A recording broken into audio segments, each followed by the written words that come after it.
Houston. Houston, we have a problem. DJ Apollo has landed. I repeat, DJ Apollo has landed at Hitmix 88.9 WEIU.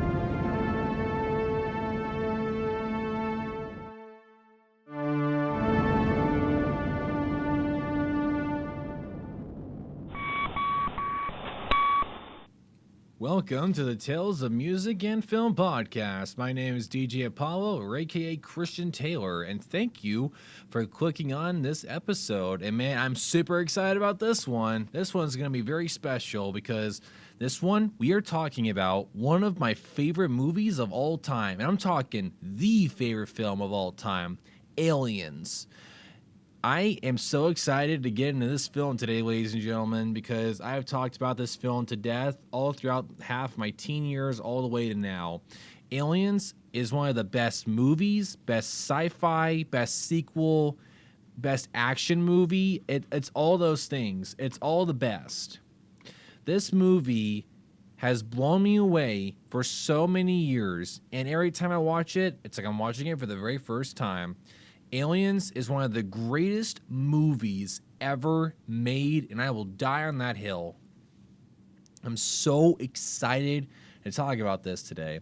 And you know how I operate. Here is a brief little description of what the story is.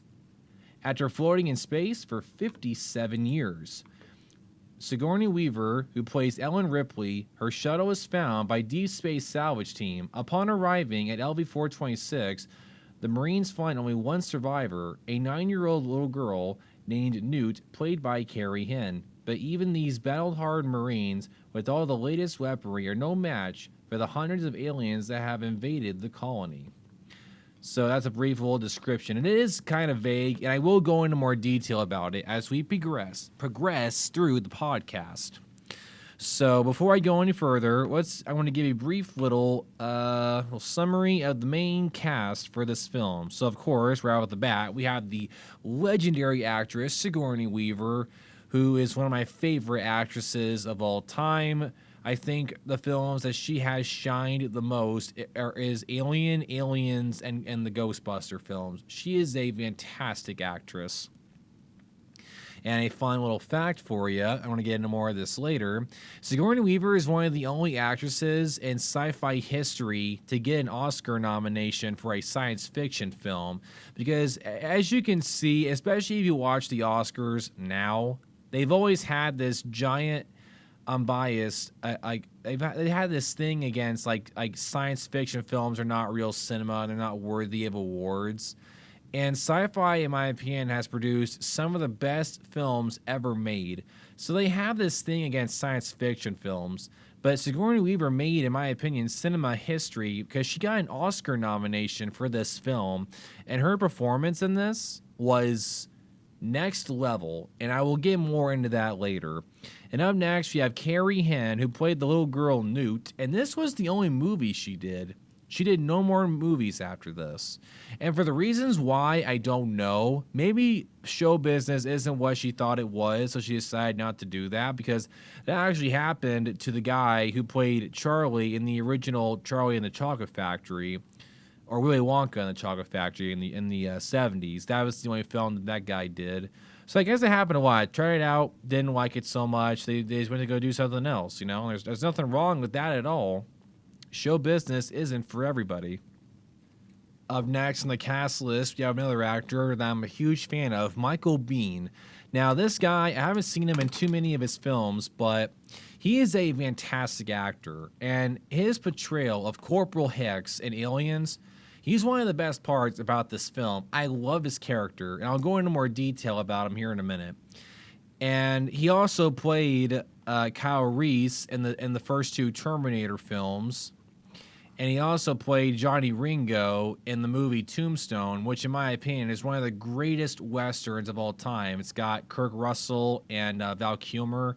Came out in 1993. It's an amazing western. I highly recommend you go check it out. It's a great movie. And then up next, we have the late, great Bill Paxton, who played Hudson in this. And he's another fantastic actor that I grew up watching. Twister was the film that I grew up watching all throughout my teen years. And one of the best things about the Twister film was Bill Paxton's portrayal of, funny enough, Bill. He was amazing in that film, and he was also funny enough in the original Terminator with Michael Biehn, and he was also in Predator 2, which I have not seen yet. I need to go see that sometime. But his portrayal of Hudson in this film was a nice addition. He was amazing in this film, and I'm still sad about him passing away all these years later. He's been gone for a while now, and the world still misses him very dearly. It would have been an honor to chat with him at a convention and have him sign my poster, but he's left so many amazing films out now that's going to inspire so many more people from generations. So rest in peace to the late, great Bill Paxton. The world misses you, my friend.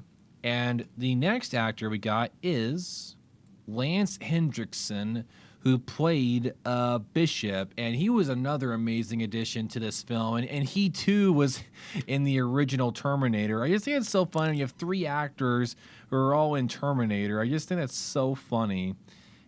And let's see here. Up next, we have Jeanette Goldstein, who played Vasquez, who is one of the best characters in this film.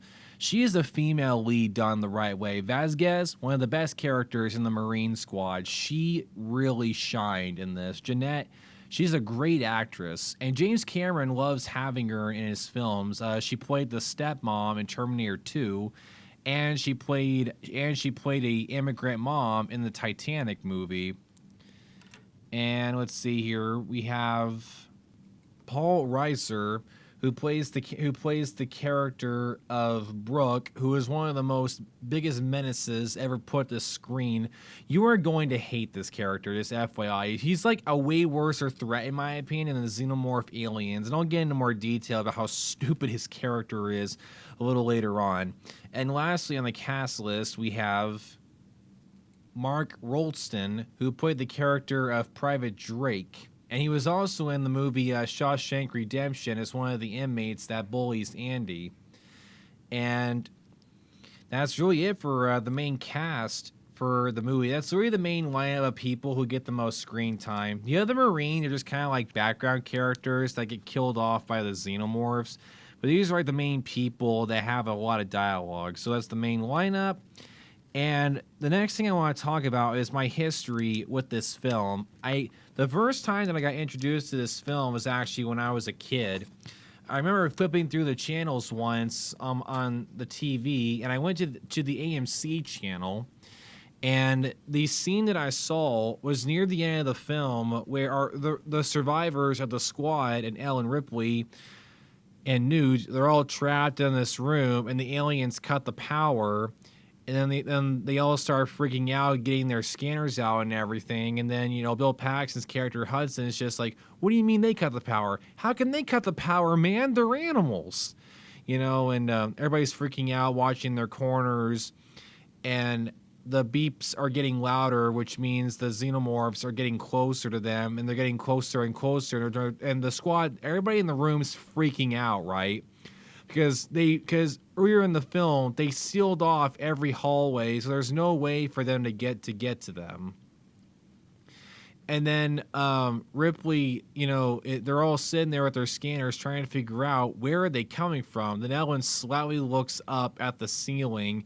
Then Michael Biehn's character, Corporal Hicks, grabs a table, stands on it, looks through the vent, slowly rises it up, shines the light. Then you just see death right in the face. The thousands of Xenomorphs crawling under the ceiling.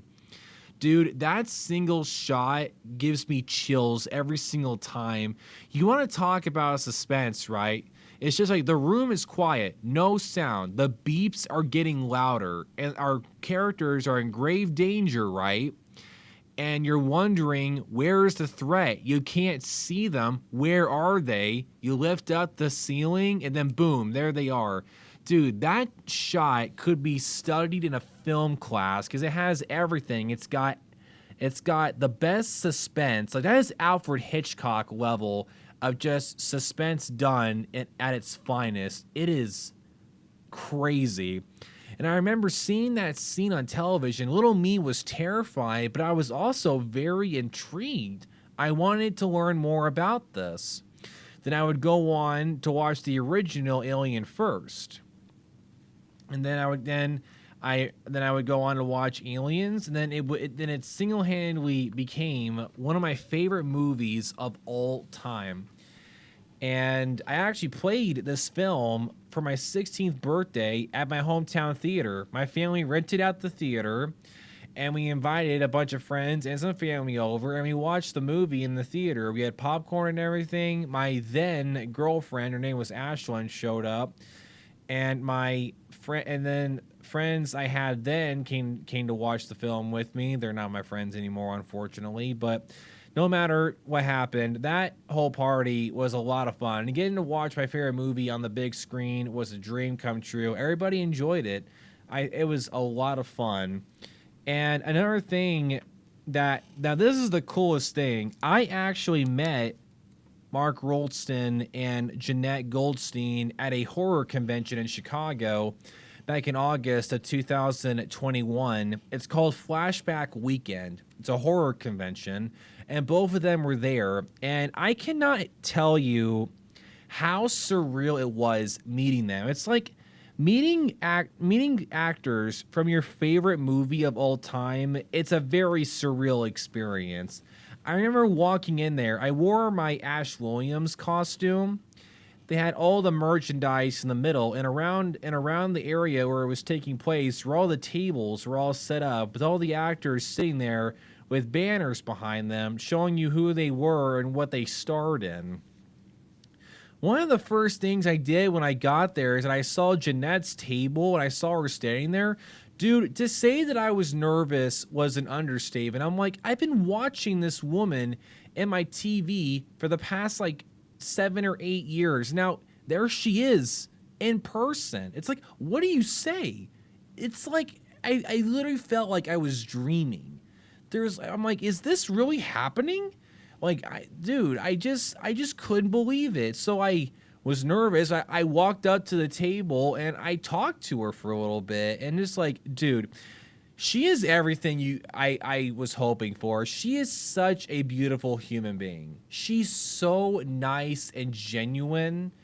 Like, my gosh, man, she could not have been any nicer. She was an amazing human being.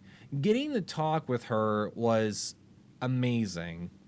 And I would go on later that day. One of the last things I got to do before we left, it was around 5 p.m., I think it was. I got my picture with Jeanette and Mark.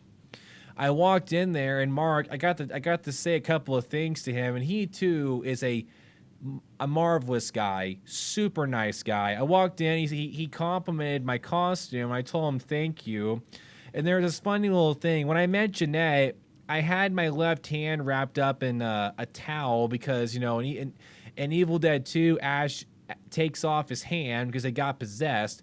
And, you know, me as a broke college student, I obviously could not afford to buy the chainsaw props, so I improvised. But the problem was, no, wait a minute. I wrapped up my right hand because I remember correctly in Evil Dead, Ash takes off his right hand, and that's my dominant hand. So for the first couple hours of the convention, you know, I was walking up the tables and getting autographs from a few people like Sandy Johnson and Nick Castle from Halloween.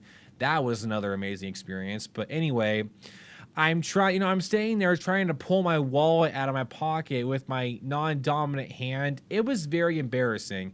A few hours in, I ripped the towel off. I'm like, I can't do this anymore. It's a pain in the freaking butt. So I ripped off the towel. I had it duct taped around my hand. It was a white towel. I just ripped it off, and I was just like, heck with this. I'm done.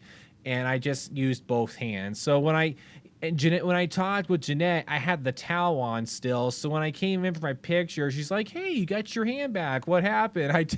I just told her, long story, you know, and then that's when we took the picture. I said thanks to both of them, and they both smiled at me, and I left. Dude, that whole experience was one of the best things I've ever gotten to do.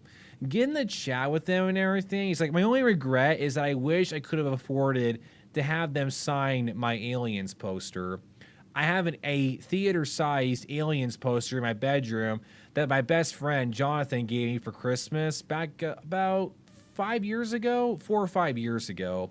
I wish I could have brought it with me and had them autograph it, but I got a picture with them, so that's good enough for me. We had a xenomorph alien dummy behind us with a xenomorph egg, and that was just incredible. I have a Google Doc called My Life Highlights, and one of the things I put on that list was that thing. Getting to meet them and talk with them was one of the coolest experiences of my life, and I will cherish this memory for the rest of my life. Now we're getting into the portion of the film where I'm going to start talking about why I think that this film works so well. And the first thing that I'm going to talk about is the story. And before I do that, I want to give a little brief recap of what happened in Alien. So Alien was directed by Ridley Scott, and it was released in 1979, May 25th, 1979, and it was distributed by 20th Century Fox Studios. The movie had a budget of $11 million, and it went on to gross $184.7 million. And this was the film that really enhanced Sigourney Weaver's career, and I think this is going to be the role that she's going to forever be known for, is Ellen Ripley. It's her most famous character. And Alien is another huge fan fave for me. I think it's one of the best horror films ever made. It's breathtaking, to say the least. And the movie, I highly recommend you watch the director's cut. You can actually buy the film on Blu-ray and you can watch director's cut. Same with Aliens. Alien and Aliens, way better with the director's cut because you get to see the full vision of what they wanted. But the main recap of the first Alien film is that Sigourney Weaver's character Ellen Ripley is a part of this semi-truck crew. They're on a spaceship hauling a bunch of materials back from another planet. The movie opens up with them all asleep inside these chambers that they sleep in for long journeys in space, and it keeps them young so they don't age. They sleep in these chambers, and their computer system wakes them up when they near their destination.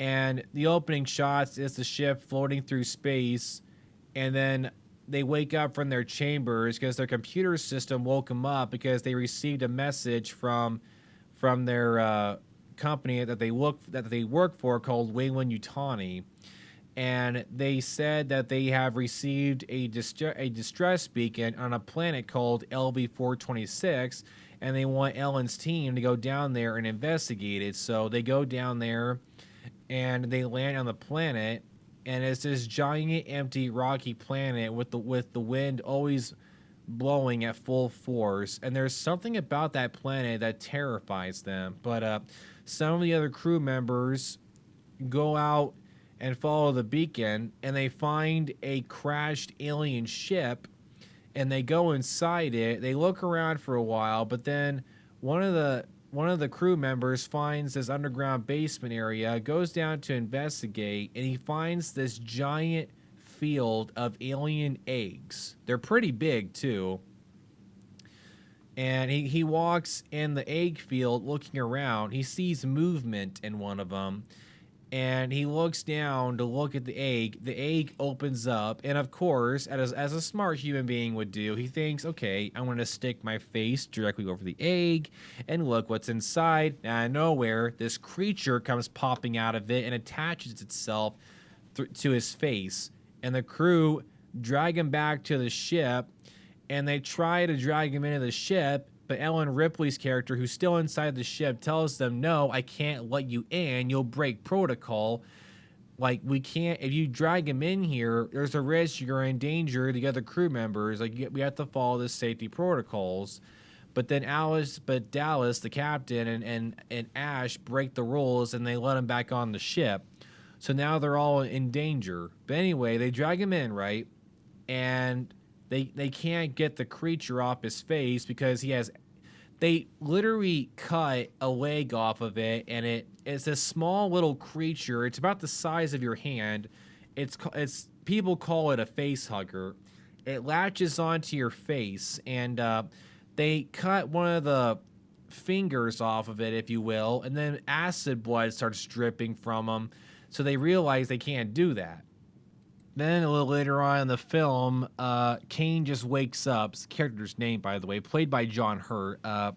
Kane wakes up just fine, and the facehugger just died, right? So they think everything is fine. They're all sitting at the dinner table, eating food, getting ready to go back into their sleep chambers. Then out of nowhere, Kane starts acting like he's having a heart attack or something, and out of nowhere, this creature pops out of his chest and runs away. Then later on in the film, the crew try to capture it, and then they realize this little creature has now grown into like this 8-foot tall giant monster. And over the course of the film, the crew tries to create a plan to get this creature off the ship. But then each crew member is killed off until Ripley is the last one standing, and she blows up the entire ship, and the ship's name was called the Nostromo, and she escapes in an escape pod, and she blows the creature out into space through an airlock. And the movie ends with her getting into her sleep pod and her escape pod, waiting to be rescued. And then that's where Aliens cuts in. The movie opens up with Ellen's ship floating in space, and a salvage team finds it, and they enter in the ship, and they find her in the chamber, and they take her back to Earth, and she wakes up, and then she gets a really disturbing reality check that she has been floating in space for 57 years.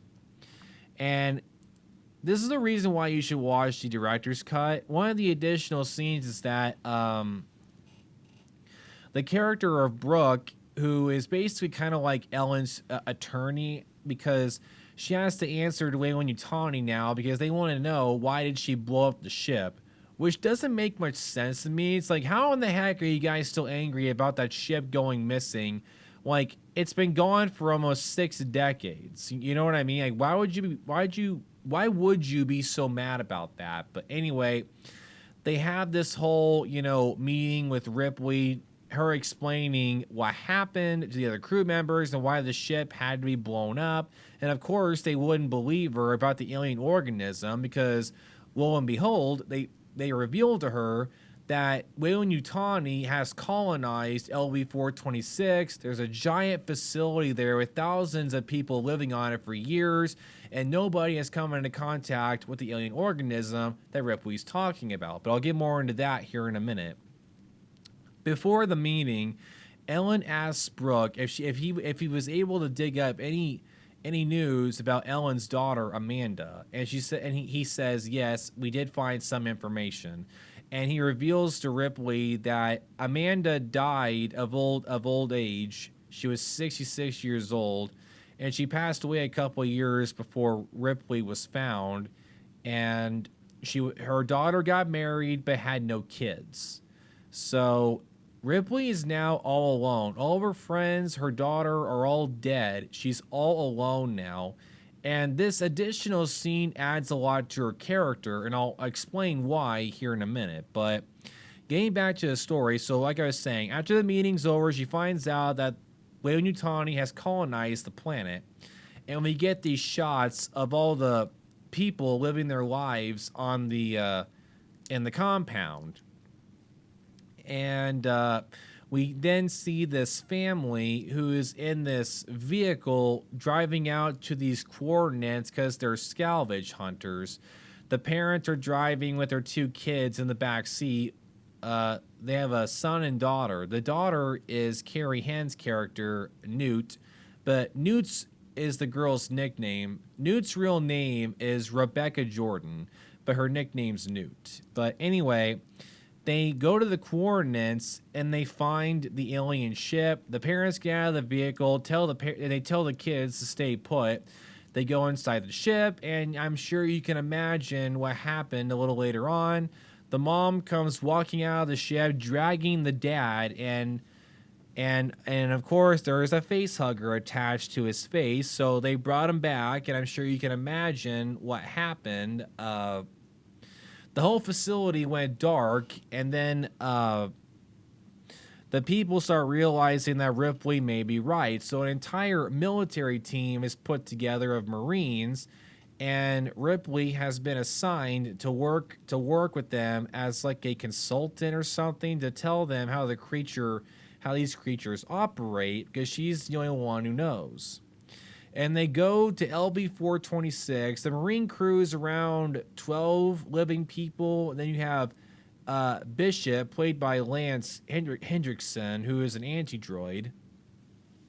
And then, you know, there's Ripley, who isn't a Marine. So we're looking at around 12 to 14 cast members altogether for the crew. They go to LB-426, and they find absolutely nobody. The whole place has been trashed, and there's areas everywhere where things have melted due to the xenomorphs that were killed, because, you know, they have acid for blood. But there's no people, not a single life to be seen. The Marines search every room, and there's no signs of life whatsoever.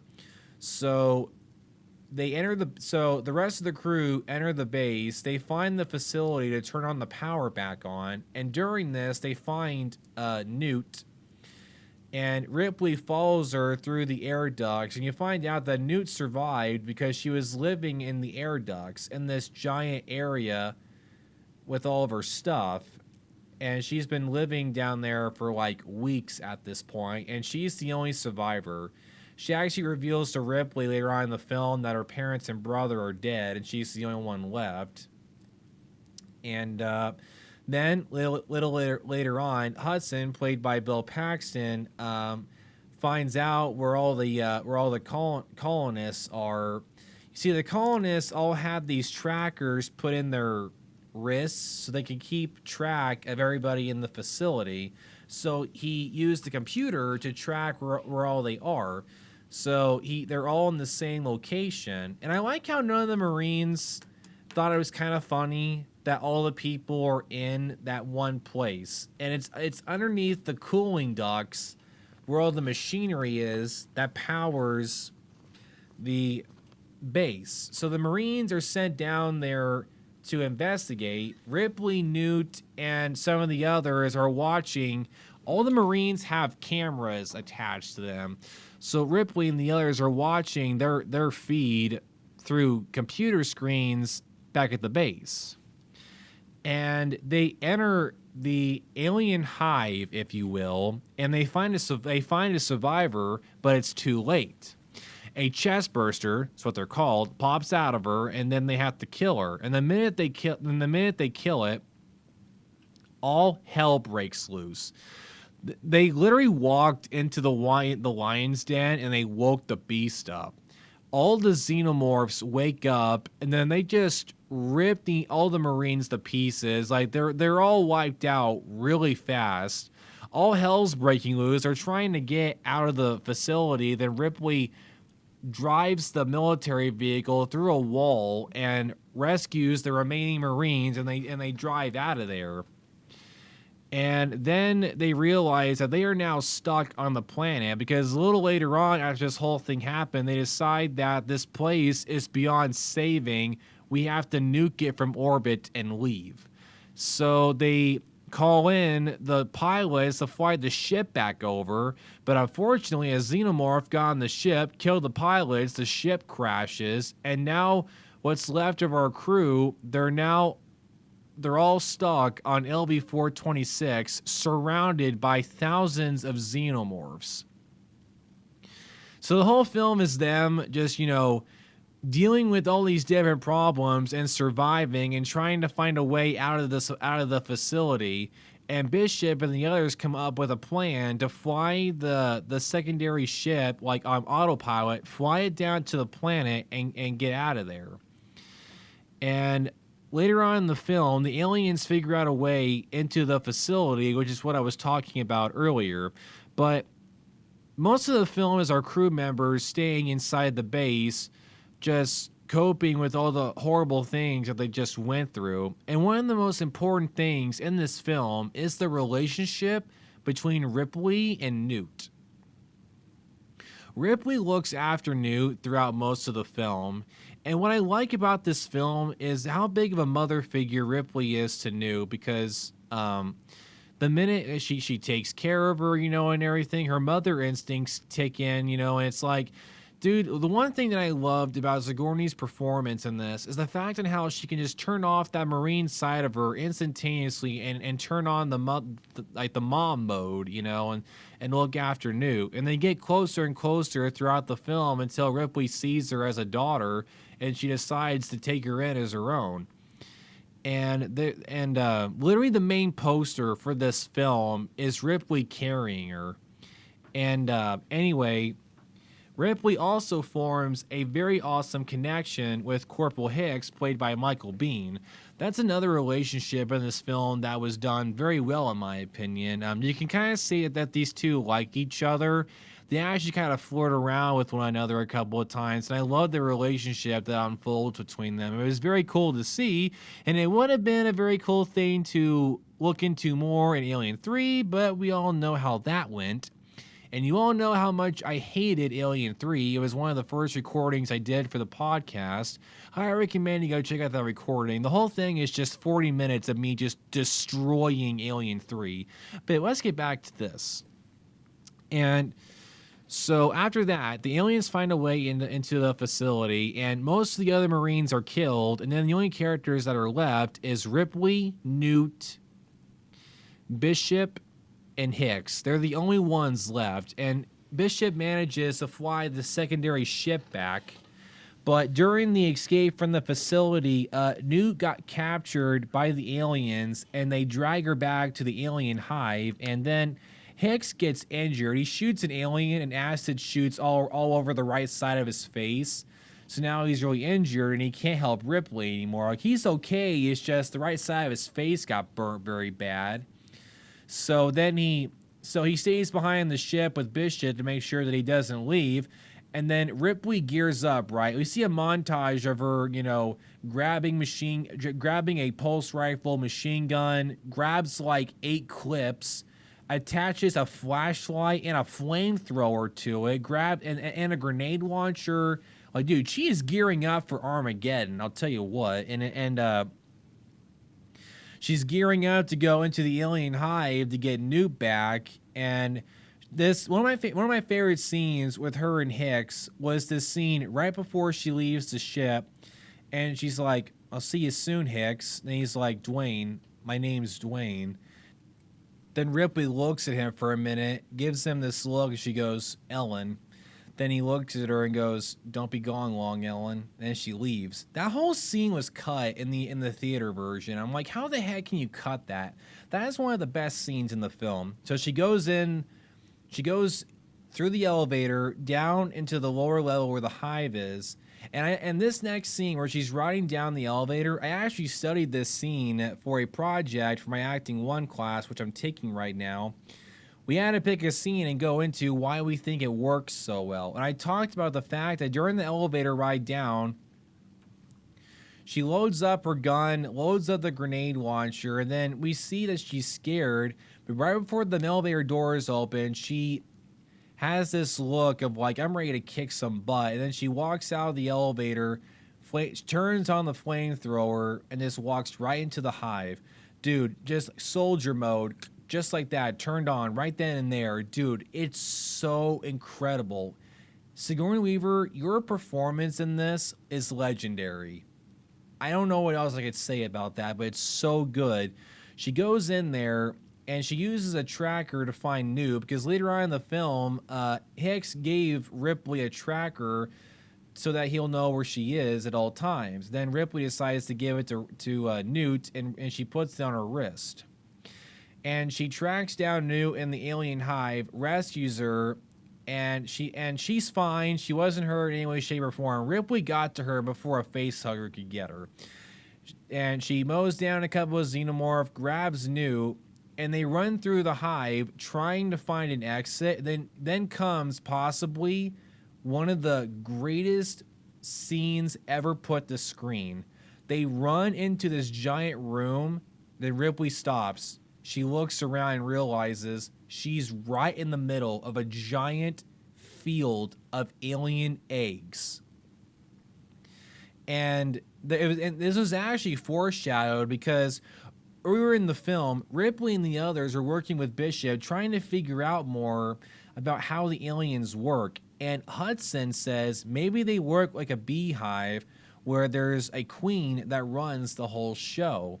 And nobody took him seriously on that. But dude, it comes back full circle.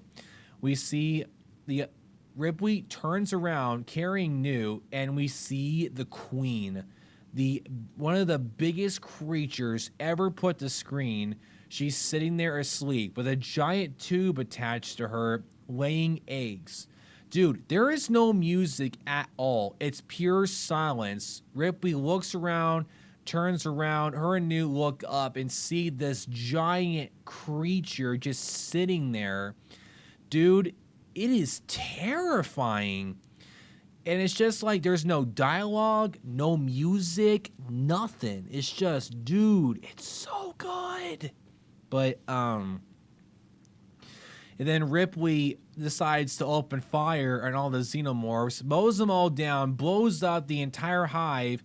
And what I like about this scene is this is just her unloading all of her PTSD, because another thing that Ripley was going through is that she was going through severe PTSD from the events of the first film. She kept having nightmares every night about, a xenomorph creature popping out of her chest, and just like, dude, what she went through in the last film was terrifying, and then like she finally overcomes that and she blows up the entire hive, grabs Newt, and she runs out, and the queen starts following them.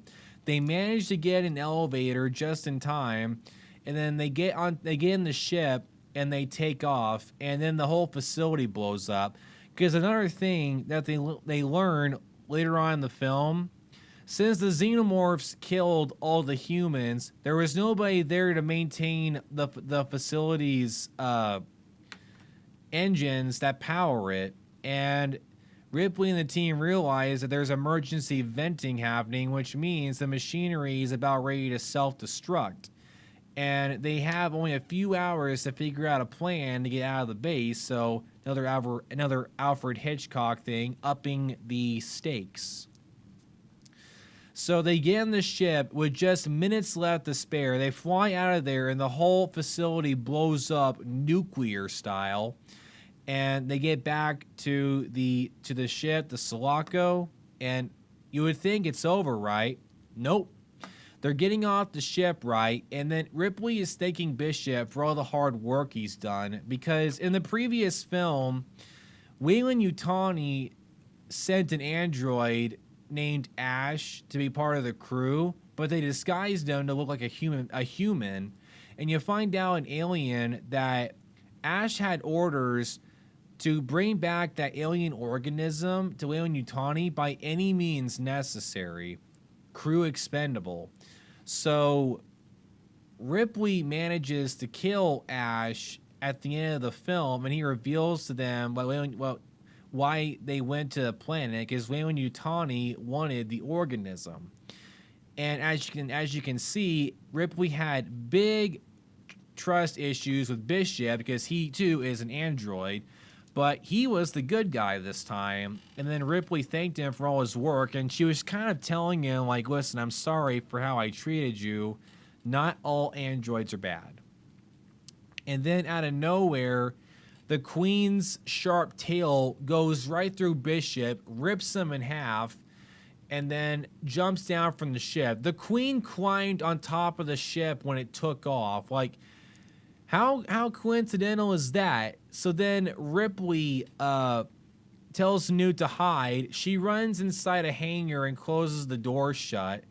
Then Newt climbs into the air ducts, and then Ripley, the doors open, and then she comes walking out in this giant mega suit, because we see this earlier in the film. The Marines were using these giant mega suits to pick up missiles and load their air carrier with them. And Ripley reveals to Hicks that she actually had a license to operate one of those. So this came back into play later on in the film.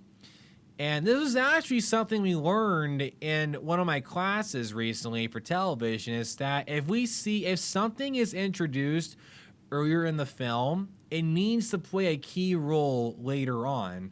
So in this instance, Ripley climbs into one of the mega suits and she fights the Queen with it. And she says possibly one of the greatest quotes of all time. She walks out in the suit and the alien's attacking Newt, trying to get her as she crawls through the air ducts. And then Ripley walks out in the suit. She goes, "Get away from her, you bitch." You know, it's just, oh, dude. Her delivery of that line is so good. I can just imagine this film being played in a packed theater. Everybody would get up and start applauding. It's so incredible. She fights the Queen for a while, and then Ripley manages to throw the Queen into the airlock, opens the airlock, and shoots the Queen right out into space, just like how she did it in the last film.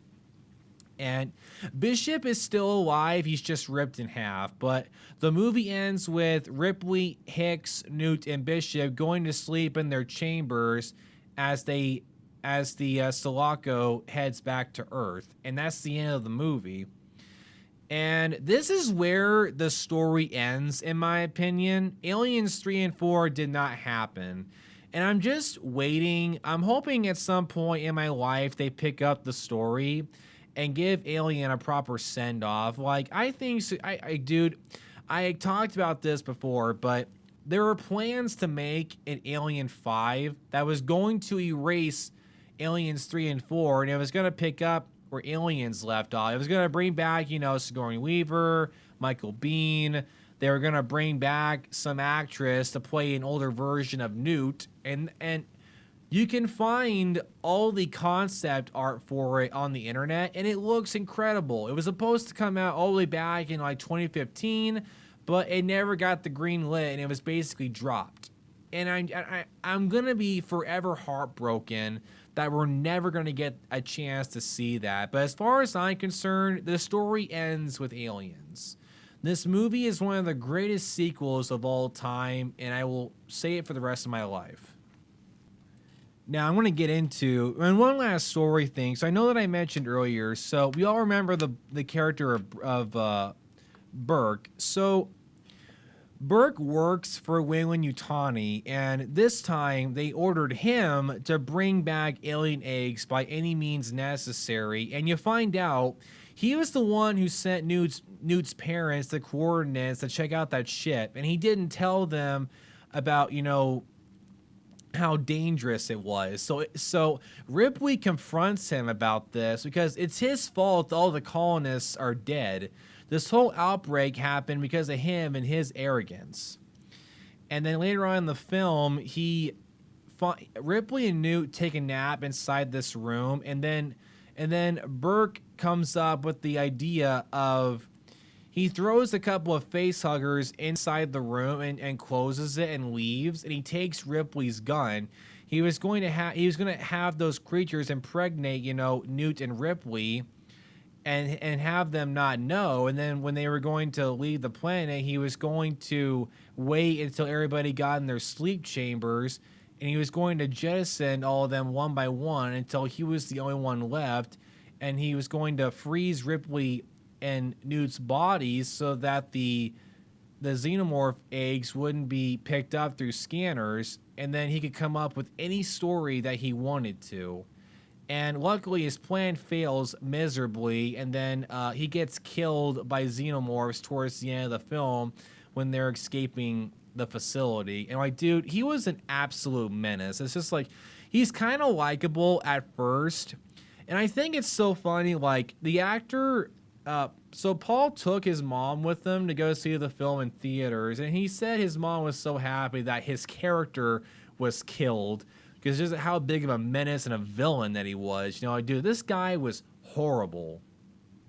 But just wanted to clarify on that because I know I mentioned him earlier, and I want to explain why he was such a menace. But dude, one of the reasons why I think Aliens works so well is the fact it blends action, horror, and suspense in the best way. Like the ending fight scene, for example, which is very symbolic, by the way, because it's a mom versus a mom. you know, the Alien Queen versus Ripley. So I thought that was a very symbolic fight, you know, and it was very, very good. And dude, this film just mixed my three favorite genres of film together. You know, like the action in this is incredible. The scenes of Ripley and the Marines mowing down, you know, the aliens with the machine guns and everything. It's just the concept for this film is so good. It's like, okay, let's make the cast group bigger while enhancing the threat. We saw how deadly one alien is. Now let's see how dangerous when you put a group of small Marines versus 1,000. Now, a lot of people make the argument they're not as dangerous in this film due to them being mowed down with machine guns, but I'm okay with it. I think it works very, very well. And in between the action, we have the horror and the suspense. Like, there's an additional scene in this where Ripley and the others seal off every exit. There's no way for the aliens to get to them. I mean, they set up machine gun turrets at the two main entrances of the facility, and we get a scene where the machine guns, now they're being activated by Hicks, and each machine gun only has like 500 rounds, I think. So, and the aliens try to breach the hallways, but the machine guns mow all of them down. And we don't physically see this happen, but we hear the machine guns going off and the sounds of thousands of aliens being killed. So that whole scene was very suspenseful because you're wondering, are these guns going to be able to hold them back because they're running out of ammo? And then the aliens decide to retreat, and the machine guns only had 10 rounds left. And that whole scene was so suspenseful. You could be biting your nails because you're just sitting there wondering, is this plan going to work? And it worked and it was a big miracle too. Like, and then of course the famous scene of Hicks looking through the ceiling with the flashlight. It's just like, dude, that is suspense at its finest. It's incredible. And I could bring up millions of more examples, but you need to see this film for yourself to fully understand what I'm talking about. And the other thing about this film, the characters, man, they're the best parts. Like Ripley, Hicks, Newt, you know, Bishop, Vasquez, and Hudson, these characters are incredible. And we get to see this little character arc with Hudson because Hudson starts the film off as a very arrogant character. He's very annoying. He's one of those guys where he's all talk, where he's just like, look at me, I am the ultimate badass. Look at me with my guns. I'm a badass. I know I am. And then when him and the other Marines go into the hive for the first time and they get attacked and Hudson survives, from this point forward, he's literally a giant crybaby. He's like, heck with that plan, Hicks. I'm not going out there with those creatures around.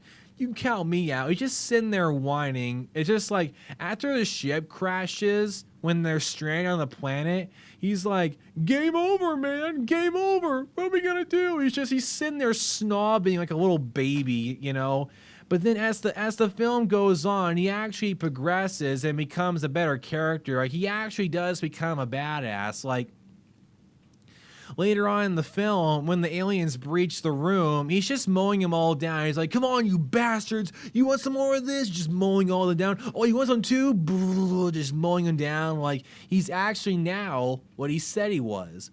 And I gotta be honest, though, man. It's so sad watching Hudson die, you know, because he's standing right above a ventilation duct, an alien breaks through it and grabs him and drags him into the air vent, you know? And it's so sad, you know, because he fought so hard and he was a good dude. It's just like, I don't think he knew what he signed up for. Man, every single time when he gets killed, it's sad. Like, Hicks tries to grab him, but he couldn't save him.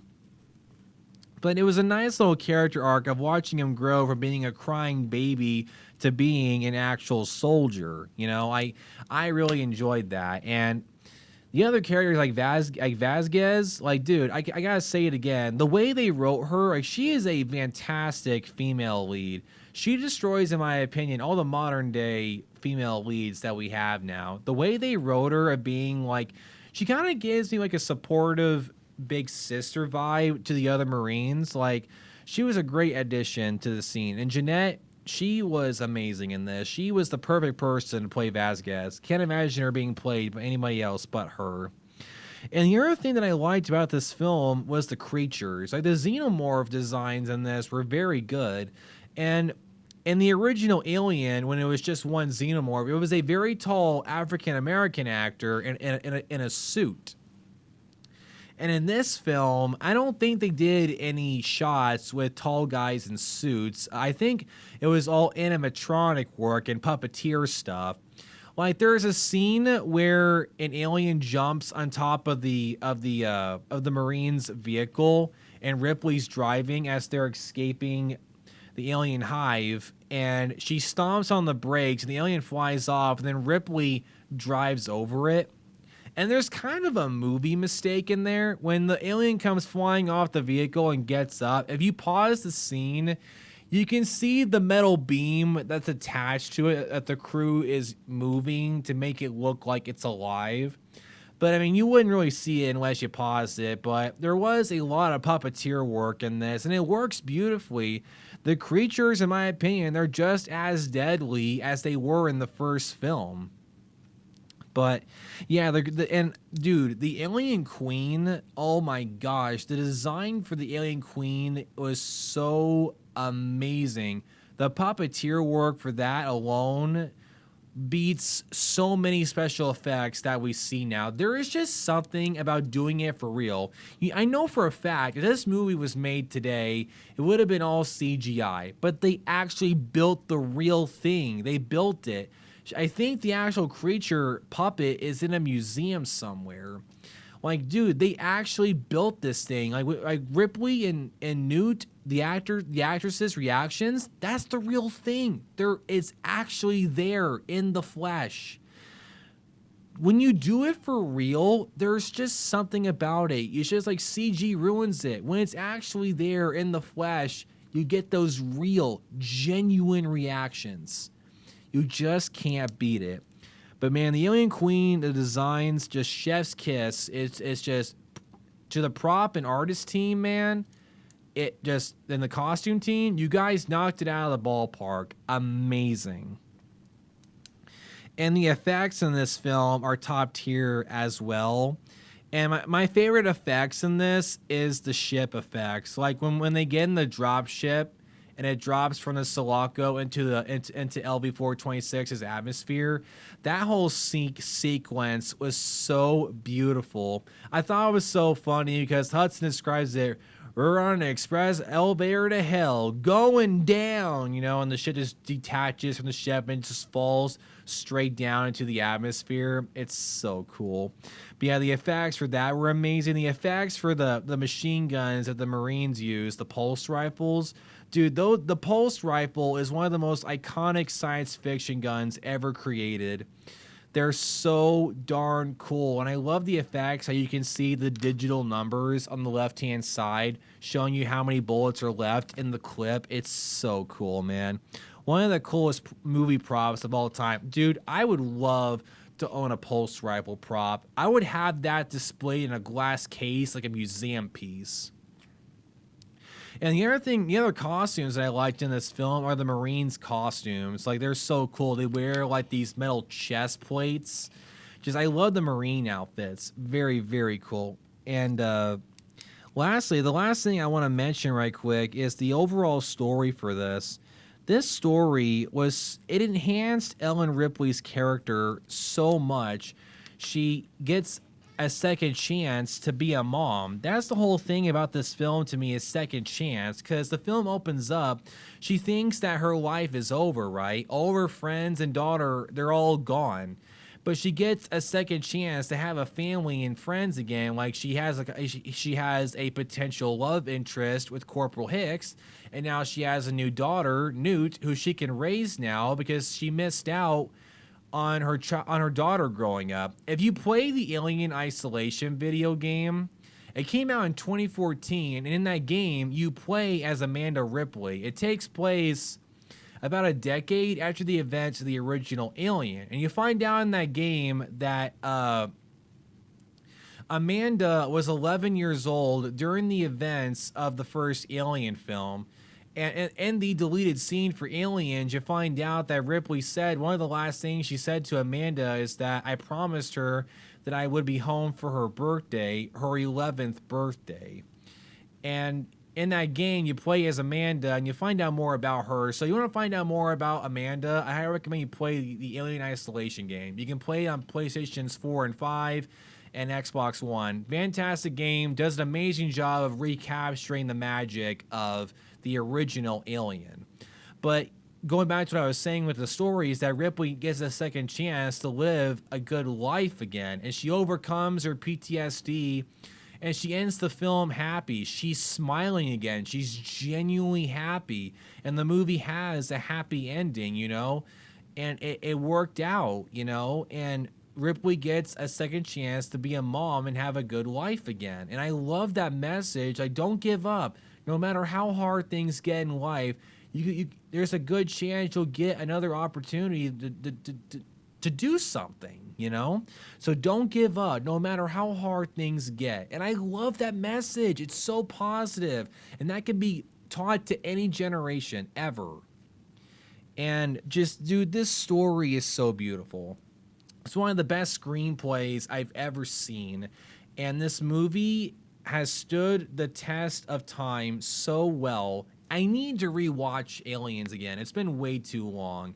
But this is where the story ends. Nothing else happened after this. I like to imagine that they went back to Earth, Ripley and Hicks started dating, and then she adopted Newt, and now she lives her happily ever after in her house or something. That's what I like to imagine.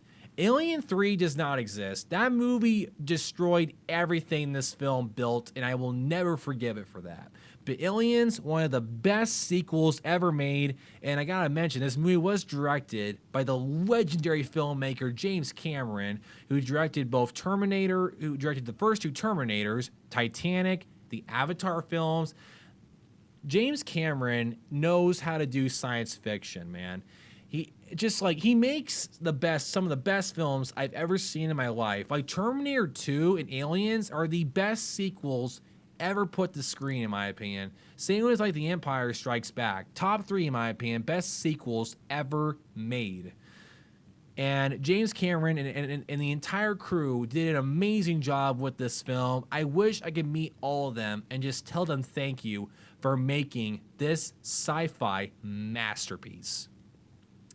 And that is going to wrap it up for my covering of Aliens. If you have not seen this movie, I highly recommend you check this film out. Aliens is one of the best action sci-fi films ever made, and it's going to teach future filmmakers how a film should be done till the end of time. And I will forever love this movie. I hope that you enjoyed this recording.